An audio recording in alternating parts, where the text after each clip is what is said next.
Hello and welcome to the DayZ Zombie Survival Guide. This is the 7th episode of a 13-part series addressing everything from basic survival tips to the advanced features of the Arma 2 game engine. And in this episode I'll be covering both advanced, robbery and ambush techniques, giving you the drop over other survivors. Hopefully by the end of this episode I should give you some simple pointers and also ways to look out for ambushes and potential traps that you may wander into. But let's have a look at the simple ambush. This basically consists of two factors: the patience to actually hold out and wait for someone to walk into your ambush, and also the bait that you set out. As you can see here, I've set up next to a road sign. Road signs are perfect traps due to many players come over and verify with the map and try to have to translate the Russian signs into English so they can actually move around and check it with their personal maps. As you can see, I approach him while he's on the map screen and use direct chat to tell him to put his hands up.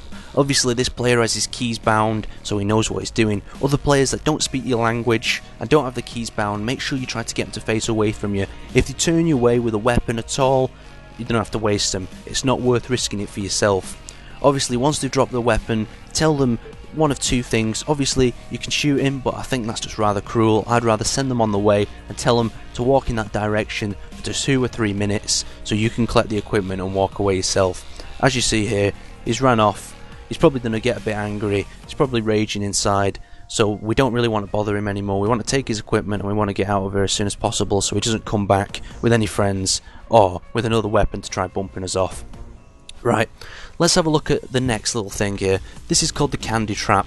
Many of you may know this from Family Guy and other things, how that actor or the character in it actually follows the candy all the way up into that basket where Peter actually jumps on him. So it works in the same way. Basically the character actually sees the things on the road, so here I've left out some simple bait, a few maps and bits of compasses and just random items. Obviously this character's probably quite low on items.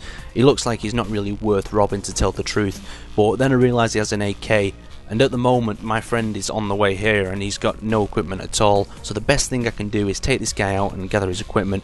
But what you want to pay attention to is what sort of player is this guy, how's he reacting, and has he spotted you. There's a lot of different factors you need to take into consideration before you actually take the shot. The next thing I'm going to show you is the tent ambush. This one really throws a lot of players, and a lot of players don't even understand where they've been shot. Basically you set up your bag in front of a tent and players wander up and go, oh, look, there's a tent there, and you can't be seen from outside. As soon as the player starts to approach, you get ready, you can hear his footsteps getting closer and closer, and then you just drill him straight away like that. You move out the tent and take his loot. People never expect that someone's going to be hiding in that tent, especially if it's in the middle of a field or a silly place. Right, let's have a look at the more advanced tactics. Obviously the more advanced tactics are a lot harder, and this is going to involve you stalking your target, not necessarily having to take them out. So as we see here, I've noticed this player in the central airfield and he's clearing this area. He's got low equipment, but after a while of watching this guy I realise he's actually with a group, and I follow him up to this damn area where I keep an eye on him, I keep a safe distance, and I'm using bushes to cover me as I'm moving around the area so I can see these guys, and I believe there's no real point for them to actually be up in this area, so they must be planting a tent or planting some other sort of device where they're actually getting ammunition, or maybe they're just storing goods that they've stolen from the airfield. So I track them a bit longer. Obviously stalking is massive importance because they can actually lead you back to the camp. This is around about 20 minutes later. They'd left the camp, they'd dumped some more equipment in there, and I thought this was the perfect time to move in and secure some of that equipment that they've actually dropped there. So I moved in quite fast. I realised that there was a UAZ there and 2 tents. The priority was getting the UAZ out because I felt like they would store the most equipment in there and the tents wouldn't be as much important. And the main worry is that they're going to come back. So the faster you're in, the faster you're out. Obviously you can handle this in a different way. You can only take, if you take what you need, basically this group will keep putting stuff there and you can just take bits every now and then and they'll keep the camp there, they won't move it and they won't panic. And obviously when something good arrives, say they decide to store a helicopter or a better jeep or a better vehicle, then you can come and snatch it with a group of friends or so on. And obviously now you know that they're on this server, you know the sort of routes they'll be taking. Later on that day I came across this guy on a motorbike. Obviously he looked quite new, but I decided to stalk him for 10 to 20 minutes and watch where he was actually going, and what he was actually doing was delivering things from the airfield back to his own camp.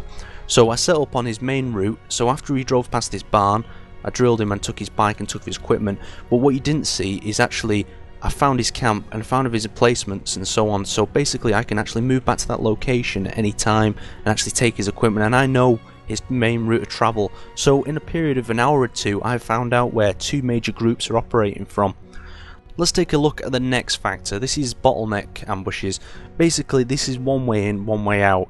Obviously, when you're engaging a group of players, this is a very dangerous way of doing it, as you can easily be outflanked or you're locked in that room. Obviously, I'm here at Green Mountain, I'm in the tower, and there's only one way up. This was a very intense situation because the player actually took aim at me, but I decided to give him a chance to put his weapon down before I drilled him. Obviously, I'm shouting over direct communication, telling him to drop his equipment and so on. And the thing is with Green Mountain is that you can tell and you can basically operate this as like a border checkpoint. Whoever comes up that tower, hopefully if they don't have a grenade, you can rob them and send them on the way. You take their equipment, you send them outside, you pick what you want and send them away. Of course, if a few angry tourists decide to show up at the base of the tower, you've got the tactical advantage. Just close the door and hide inside, and hopefully everything will end up well. Obviously this guy tries to trick me by keeping his backpack on. You could have a weapon in there, so I get him to drop it and I get him to head outside, where I close the door and then actually unlock the equipment myself. Just be aware that you make sure he's took his tool belt off, otherwise you could get an axe or a crowbar to the back of your head when you're looting, and that's all you need. So take the loot and get out there as soon as possible. Here we are in the shower room of the barracks. This is another bottleneck. The problem with this shower room is that there's an actual chair blocking the entrance to the shower room, so many players just overlook the shower room completely. So the best thing to do is listen for footsteps. As soon as they pass the door, start shooting, okay? Or get their hands up. Obviously in a bottleneck situation, they're going to be looking at you, and the chance of them actually putting their hands up is very little. Let's move on to the sort of communication you want to go with. As soon as you meet a player, you want to shout, get your hands up, get this up. You want to see if they're actually compliant. So as soon as they are compliant, or if they even try to talk back to you, you know that you're going to have an easier time than if they're not going to talk. So get them to double tap caps lock so they lock their microphone on. So if they're on another TeamSpeak or another sort of server, basically what's going to happen is they're not going to be able to communicate without actually telling you. So I hope you enjoyed this episode. I tried to keep it short and neat, and I'll see you next time.